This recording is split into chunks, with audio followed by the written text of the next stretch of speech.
Today we're comparing cash versus investing, showing you how to decide what's best for your money, whether that's building an emergency fund or putting your cash to work for long-term growth. We'll break down saving versus investing, how inflation affects your wealth, and look at examples of real historical performance of both stock markets and cash since the launch of ISAs. The role of inflation and why it matters. Inflation is the measure of how much prices are rising, and it quietly erodes your money's purchasing power.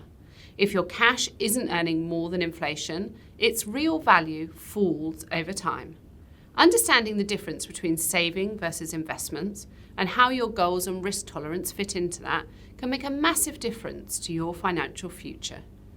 We're a nation of cash lovers, and we know that lots of people are sitting on cash as a default where it could be invested. Our own figures show that there are around 3 million people in the UK with £20,000 or more in cash ISAs and no money invested in stocks and shares ISAs. What is saving? Saving means putting your money in safe places where you can easily access it, like a cash ISA, bank account, or easy access savings account. The benefits are that your money is secure and accessible. It's often protected by the Financial Services Compensation Scheme, up to £120,000 per bank or building society. And it's a great place for short-term goals and emergencies. The downsides are that the low returns on cash may barely beat inflation, meaning your money loses spending power over time. For example, if inflation is 3% and your savings account pays 2%, you're effectively losing money in real terms. When saving makes sense. Cash saving is your first priority for a few things. Firstly, for your emergency fund, which is usually enough cash to cover 3 to 6 months of essential expenses. Secondly, for your short-term goals, so any money you plan to spend in the next 3 to 5 years, like on a new car, holiday, or a new house. And thirdly, for any money you don't want to take any risk with. What is investing?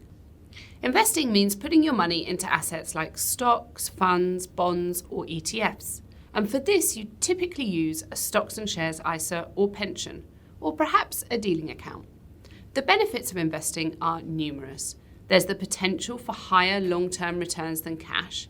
Investing also helps your money beat inflation and grow. But the downside is that your money can go down as well as up over the short term. Cash versus investing. Let's dive into the figures to look at an actual comparison between cash saving and investing, because history throws up some eye-opening data. Since the launch of ISAs in 1999, we looked at what would happen if you'd made a one-off investment of £1,000 when they launched and added nothing to that pot since. If you'd put it in the average cash ISA, you'd have grown that money to just over £2,000. In comparison, if you'd invested it in a fund focused on US markets, you'd have just under £6,300 today. And if you'd put it in a fund investing globally, you'd have just over £5,000, while a fund focused on the UK would have turned that £1,000 into around £3,800. Let's take a similar example, but look at what would have happened if you'd added £1,000 every year since 1999 when ISAs were launched. In that scenario, the cash ISA would have turned your money into around £36,300, and inflation would have been just over £40,000, so your cash hasn't kept up with inflation. Investing it in a global fund would have given you almost £92,500 in your pot, more than £56,000 more than the cash option. Investing in the US would have generated almost £128,000, and UK markets would have turned it into almost £68,000. So if your plan is 5 or more years out, historical performance shows us that investing gives you a much higher chance of beating inflation and building real wealth. Here's a good rule of thumb. If your goal is less than 3 years, you should likely save. If your goal is 5 or more years, definitely think about investing.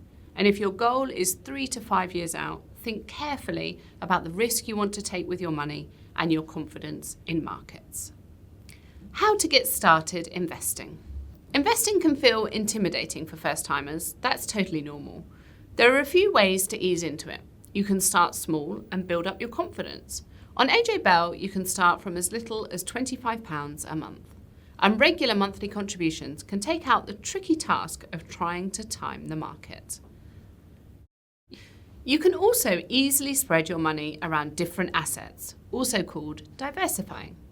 If you want help picking a fund, you can check out favourite fund lists to narrow down the choice. But the main thing to do is stay patient.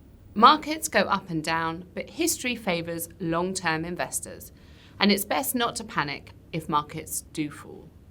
Remember, cash has its place, but letting money sit for decades could mean missing out on growth, while investing means accepting a bit of short-term volatility for long-term potential. If you want more tips on getting started investing, check out our Investing for Beginners video series, which takes you through all the steps to help you feel good investing.